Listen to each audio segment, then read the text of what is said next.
Hello and welcome to my tips video of MineMogul.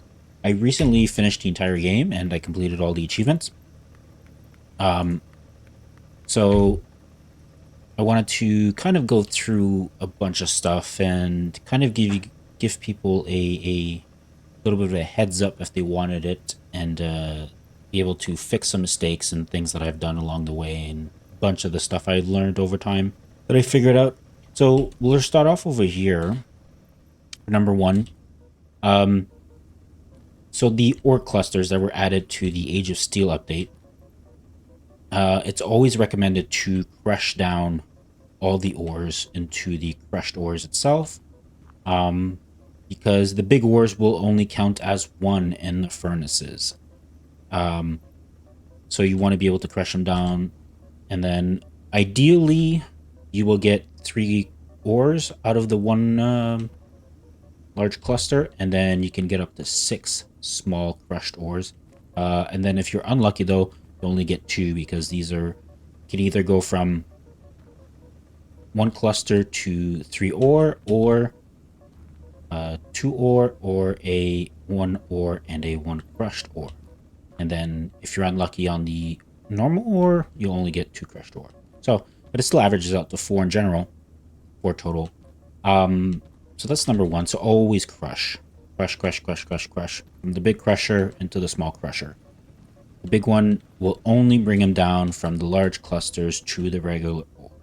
And then the small, just normal crusher will take them down from their normal ore to the crushed ore.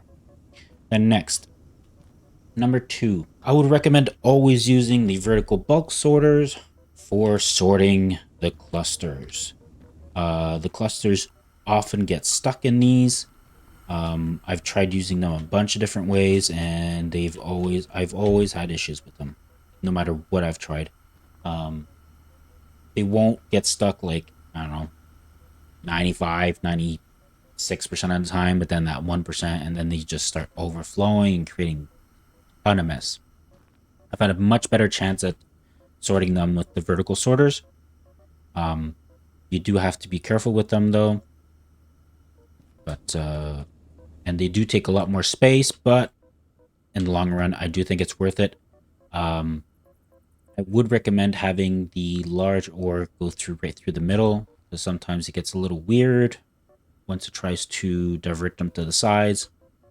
But that's to your own exercise and discretion and stuff. All right, number 3. Okay, so people like to try to go to the big furnace here, the casting furnace, sooner. But I would recommend sticking with the small blast furnaces, for longer. Reason being, the small furnaces here only need 5 crush ore to make an ingot. But blast furnace need 6. So they will require 1 more crushed ore per ingot itself. Even though the ingots are worth 5,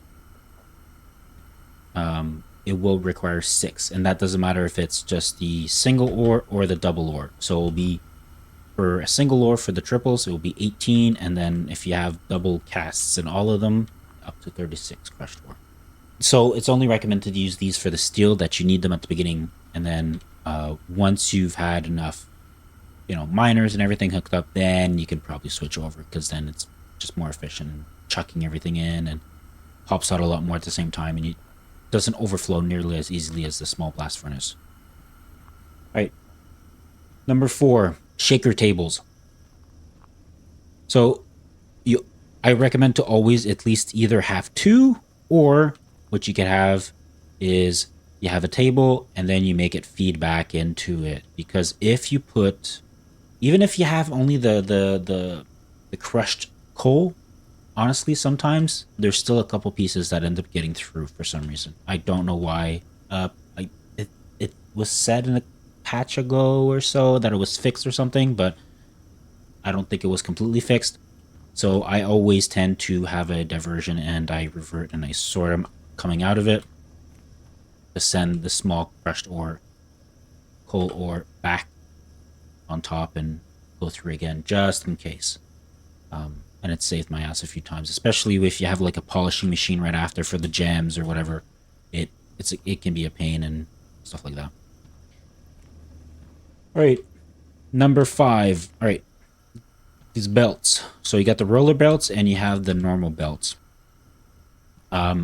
So the normal belts and the roller belts do work at different speeds. The roller belts are faster.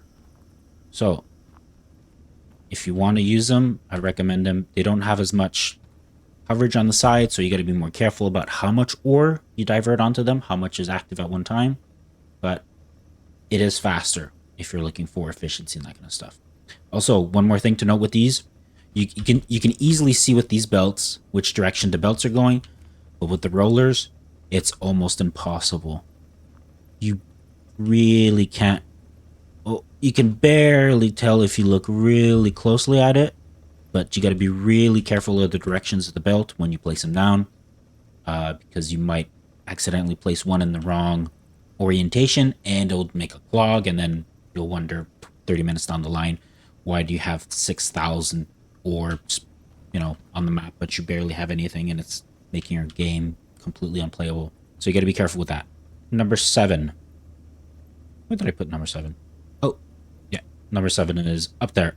Actually, it wasn't number 7, it was number 6. All right, tip number 6. When you have 2 large miners, I would recommend to never place the belts like this. Never, never, never. It will clog eventually. They will get stuck and it will start overflow and create a whole mess as usual again. So, what I do recommend though, is what you could always do. What you could always do is take the belts. Oh my god.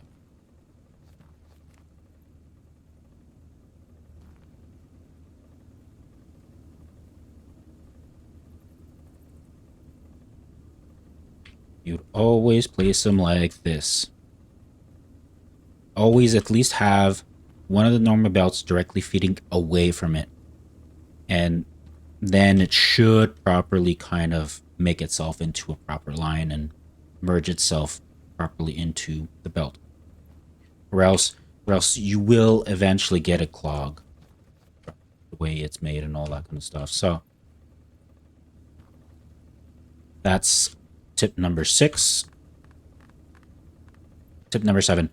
I would recommend smelting the ore near the miners, creating multiple pockets of furnaces and crushers and all that kind of stuff near the miners, because when you create the normal ore and then you make the crushed ore, you're multiplying the actual physics number, the physical ore. So if you did it like I did, which I did it the hard way and the long and tedious way, you will have a ton of crushed ore and it will bog down your game so much quicker.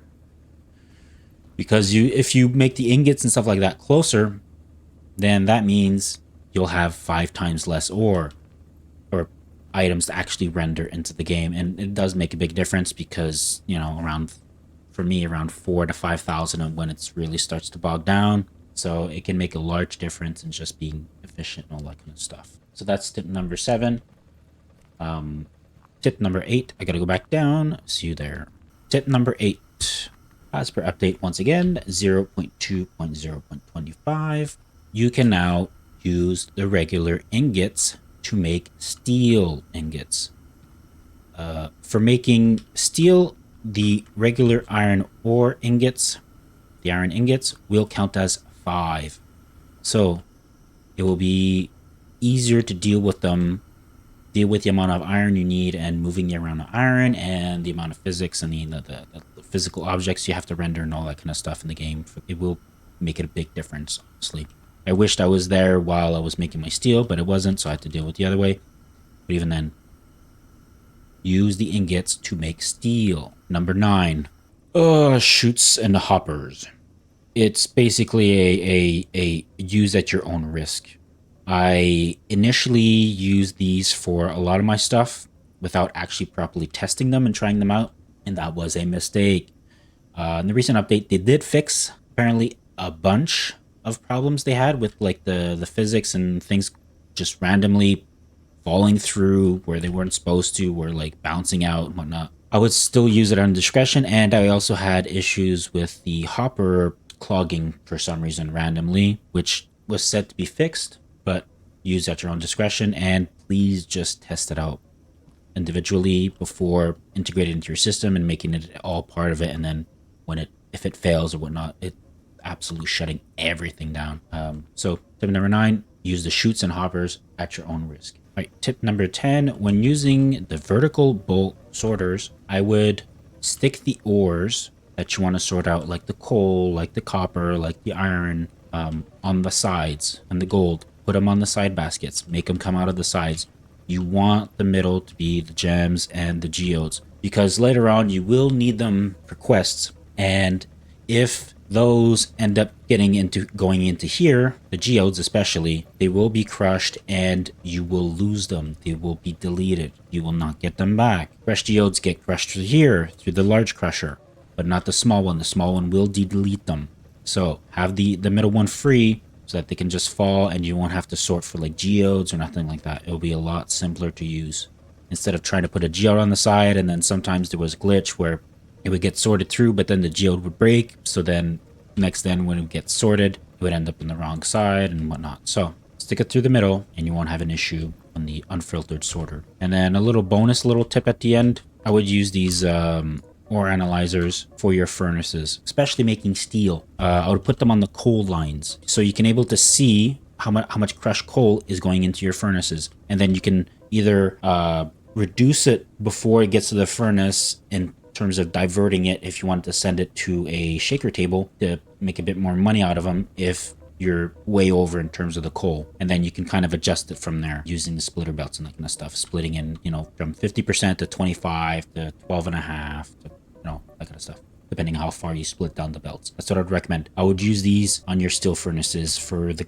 crushed coal to see how much coal is going into the furnace, and if you need a bit more, you can split more coal into there and you can see how much is being actually ran through. So those are all the little tips and tricks and stuff I wish I kind of knew when I started. I kind of learned along the way. Some I used, some I didn't, because lazy and whatnot. But you're free to do as you please, and hope you guys have fun with the game. I had quite a bit of fun.